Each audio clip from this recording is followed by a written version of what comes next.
Tariff का rate उन्होंने बढ़ा दिया, शिपमेंट वहाँ से होल्ड हो गई है, उसके वजह से माल ही नहीं भेज पा रहे हैं सर। टैरिफ का जो हिस्सा है सरकार आगे बात करे, जो भी है उसका कुछ समाधान निकालें बीच का, जो कि एक्सपोर्टर को भी फर्क ना पड़े, ना आगे सरकार पे कोई बटन आए। एक्सपोर्ट नोएडा में देख लो आज की डेट में कितना कम हो जाए, कितने फैक्ट्रियाँ बंद हो गई आज की डेट में। सरकार को इस बारे में सोचना होगा, इस बारे में कुछ करना होगा, तभी जा करके एक्सपोर्ट आगे बढ़ सकता है। एक्सपोर्टर हैं उनको सर्वाइव करना बहुत मुश्किल हो रहा है कि वो कैसे आगे अपना सर्वाइव करें, कैसे खर्चा निकालें फैक्ट्री का। ट्रंप का 50% टैरिफ भारत पर लागू हो चुका है। भारत में हीरा, कपड़ा सहित कई अन्य क्षेत्र ऐसे हैं जहां पर इस टैरिफ की सबसे ज़्यादा मार पड़ रही है। मैं इस वक्त नोएडा में मौजूद हूं और सूचना ये मिल रही है कि नोएडा में जो कंपनियां अमेरिका को कपड़ा एक्सपोर्ट करती हैं, उन कंपनियों का उत्पादन लगभग ठप हो चुका है।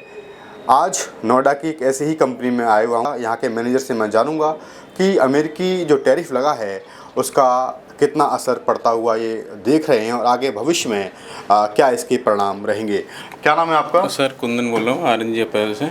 जी कुंदन जी, जो टैरिफ लगा है 50%, क्या मानते हैं आपकी इसका जो दूरगामी असर है और अभी जो असर पड़ रहा है वो कैसा है? सर असर तो पड़ ही गया है। देखो मार्जिन इतना नहीं है, 50% ने टैरिफ लगा दिया है, हमारा कुछ मार्जिन ही 5 से 6% मार्जिन रहता है, तो कैसे सर्वाइव कर लेंगे एक्सपोर्ट वाले। अभी खबर ये भी आ रही है कि कुछ कंपनियों का उत्पादन भी ठप हो गया है। जी सर, बहुत सारी कंपनियां हैं, उन्होंने अपना उत्पादन ठप कर लिया है। जो उनके पास स्टॉक पड़ा था, जो माल उनको भेजना था वो नहीं भेज पा रहे हैं, क्योंकि उनका टैरिफ का रेट उन्होंने बढ़ा दिया, शिपमेंट वहाँ से होल्ड हो गई है, उसके वजह से माल ही नहीं भेज पा रहे हैं सर। मेरा अगला सवाल आपसे ये है कि जब किसी कंपनी से बहुत सारे लोग जुड़े हुए होते हैं, कई हज़ार लोग जुड़े होते हैं, और जब किसी कंपनी को बंद किया जाता है या उत्पादन बंद होता है तो उन लोगों की रोजगार पे भी संकट आता है। जी सर। तो उस कंडीशन में कंपनी मालिक, कंपनी के जो मैनेजमेंट है वो क्या सोच रहा है कि कैसे इसको हैंडल करेगा? सर वो कैसे हैंडल कर सकता है? इतने उसके बाद 2000 या 1000 वर्कर रहते हैं, तो उनकी पूरी पेमेंट वो कैसे कर सकता है? क्योंकि आगे से सरकार का भी दबाव है कि उनको काम करना है, मार्केट में कैसे काम करना है, सर्वाइव कैसे कर पाएंगे, वो रेट नहीं मिलता है मार्केट में, बहुत सारी चीज़ें हैं। जी, सरकार को भी इस बारे में सोचना चाहिए कि हम आगे क्या करें। सरकार घरेलू मार्केट की बात कर रही है और लाल किले की प्राचीर से प्रधानमंत्री मोदी ने भी कहा कि भाई हम स्वदेशी अपना है, स्वदेशी का प्रचार करें, स्वदेशी को खरीदें। सरकार के स्तर पर जो कंपनी के जो लोग हैं, जो मालिक हैं, उनको क्या कुछ रियायतें मिली, कुछ स्कीम मिली, कुछ पीएल स्कीम वगैरह? अभी तक सर बोला है, अभी तक कोई कंपनी मालिकों को कोई ऐसी स्कीम नहीं मिली है जिसका वो बेनिफिट उठा सकते हैं। तो इससे आप क्या देख रहे हैं कि आने वाला जो फ्यूचर है, अगर टैरिफ इसी तरह लागू रहा तो क्या अंजाम होगा? सर इसी तरह टैरिफ लागू रहा है तो एक्सपोर्ट तो धीरे धीरे बंद ही करना पड़ेगा, कुछ और व्यवसाय की तरफ जाना पड़ेगा हम लोगों को, क्योंकि सर्वाइव करना बहुत मुश्किल है ना सर।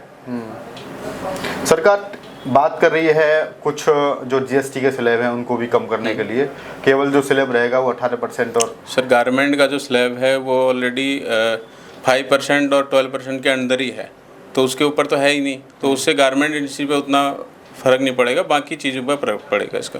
सरकार से किस तरीके की छूट या किस तरीके की रियायत आप चाहते हैं जो इस इंडस्ट्री को थोड़ा बहुत कम से कम इतना बड़ा झटका ना मिले जिससे कि इंडस्ट्री बर्बाद ही हो जाए? सर हम वही कह रहे हैं कि टैरिफ का जो हिस्सा है सरकार आगे बात करे, जो भी है उसका कुछ समाधान निकाले बीच का, जो कि एक्सपोर्टर को भी फर्क ना पड़े, ना आगे सरकार पे कोई बटन आए। जो भारत के विपक्षी दल हैं उनकी आवाज़ ये है कि रूस से तेल लेने पर केवल कुछ बड़े घराने जो हैं, अडानी अंबानी जैसे घराने, उनका फ़ायदा हो रहा है, सरकारी कंपनियों का फ़ायदा इतना नहीं हो रहा है। तो अमेरिका की जो मांग है वो यही है कि रूस से हम तेल खरीद रहे हैं, इसलिए हम पर ये 25% अतिरिक्त टैरिफ लगा है। तो एक तरफ तो उन लोगों के हित जुड़े हुए हैं जो लोग रूस से तेल एक्सपोर्ट कर रहे हैं, नायरा जैसी कंपनी या जियो जैसी कंपनी, और एक तरफ बड़ी संख्या में लार्ज लेवल पर कपड़ा कारोबारी है जो कि उनकी कीमत आज चुका रहा है। तो आप कैसे देखते हैं कि कपड़ा व्यापारी का बचाव करना चाहिए या फिर जो बड़े घराने 1-2-3 हैं उनका बचाव? सर कपड़े व्यापारी का बचाव करना चाहिए, क्योंकि कपड़े की इंडस्ट्री बहुत ज़्यादा है हमारे यहाँ, बहुत बड़ी इंडस्ट्री है, और कपड़े का हमारा तेल का तो उतना है नहीं, मेन जो उत्पाद है यहाँ का कपड़े का है। एक्सपोर्ट नोएडा में देख लो आज की डेट में कितना कम हो जाए, कितने फैक्ट्रियाँ बंद हो गई आज की डेट में। अभी सुनाई होते होते हुई सर काफ़ी कंपनियाँ ऐसी हैं जो उन्होंने अपना 2-3 फैक्ट्रियाँ बंद कर चुके हैं।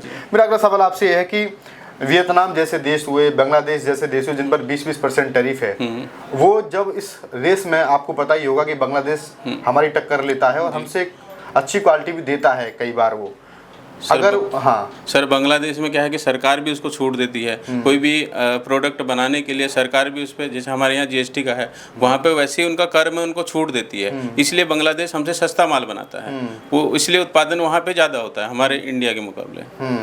तो आप क्या मानते हैं कि बांग्लादेश अगर हमारी जगह ले लेगा अब अमेरिका में, क्योंकि उसका टैरिफ कम है, हम पे 50% पे 20 के लगभग है, तो उसका सामान ज़्यादा जाएगा, वियतनाम का सामान ज़्यादा जाएगा, तो क्या हम लोग अगर टैरिफ कभी हटा तो क्या भारतीय जो मार्केट है वो द्वारा उस स्थान को ले पाएगी जो बांग्लादेश उस पर कब्जा कर लेगा? नहीं ले पाएगी, जब तक सरकार नहीं सोचेगी तब तक नहीं ले पाएगी सर। सरकार को इस बारे में सोचना होगा, इस बारे में कुछ करना होगा, तभी जा करके एक्सपोर्ट आगे बढ़ सकता है सर।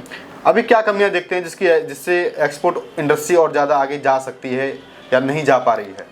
सर वही है, मेन यहाँ के टैक्स में और दूसरा जो है सरकार की कुछ बेनिफिट, कुछ स्कीम आनी चाहिए कि जो मतलब प्रोडक्शन इंडस्ट्री है उसके लिए कहीं पे न कहीं पे लेबर डिपार्टमेंट में छूट होनी चाहिए कि इस तरह की आपकी हम इतना पैसा आप लेबर को हम पेड करेंगे या बाकी सरकार पे करेगी, क्योंकि यहाँ पे इंडिया में लेबर कॉस्ट ज़्यादा हो गई है, गारमेंट की कॉस्ट बहुत कम है। तो वो भी मेन मुद्दा है। आपने लेबर कॉस्ट की बात की, लेकिन जो वर्ल्ड लेबर ऑर्गेनाइजेशन है वो ये कहता है कि भारत में सबसे सस्ती लेबर है।